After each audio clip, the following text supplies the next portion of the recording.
Hi, welcome to Wildlife Ambassadors here on our farm.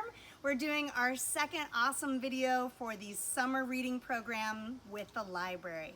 We're excited to show you some different critters here this afternoon. And so actually today we're going to start with some creepy crawlies. Now while these are not everybody's favorite, I actually love these guys. They're fascinating. And they're actually quite helpful too. So I'm gonna bring some of these guys up here so we can see them better. We're gonna get our big ones out. We are headed all the way to Madagascar for our first ones. So let me just get these where you guys can see. They're very, very big. I may just actually, they're fast too, so I'm just gonna hold the one big one. All right. If you can hear that sound, hopefully you guys can hear that hissing. Yeah. This is our big female. So she's the biggest one we have. This is a Madagascar hissing cockroach. Yes, it is huge. It's the largest species of cockroach in the world. These guys don't have wings, so as you're looking there, there's no wings. They cannot fly, but what you might notice is on the legs, they have sticky barbs on their legs, so they're made for being able to climb. These little fellas climb through the understory of the rainforest, so they are tropical rainforests, so this lovely heat we're having right now does not bother them or faze them one bit. So yeah, no wings, great climbers. You can see them using the antenna.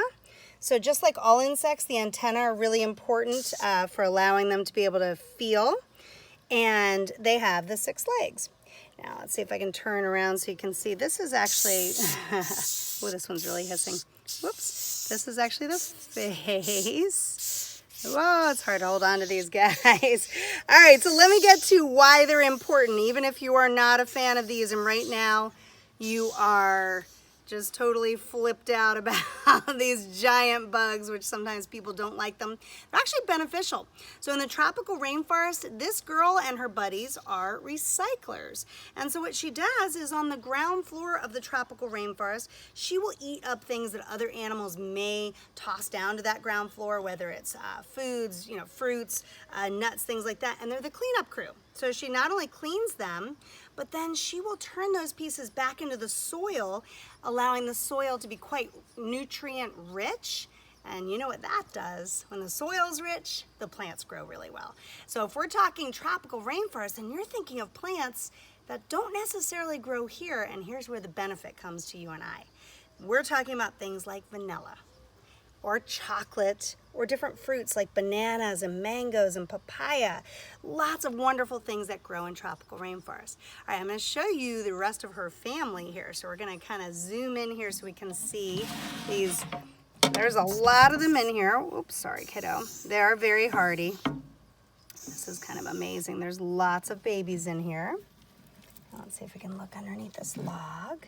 You'll see lots of different sizes. So we've actually had quite a few Madagascar hissing cockroaches hatch over the last, I would say, 4 months. And so that's why you're seeing the different sizes. They do molt several times, and they have to molt 7 times before they actually reach this full size that you saw, that big one that I had. So pretty amazing. When they molt, what that means is their old exoskeleton splits, they climb out of it, and they have a brand new exoskeleton that will harden up within hours, protecting them from predators. The hissing is, of course, what also protects them. Makes them sound like a snake, and most animals want to stay away from that. See if we can get another great look at these guys. That's quite a family there. So if you like bugs and you think this is really cool, then you are somebody who might be interested in something called entomology, the study of insects.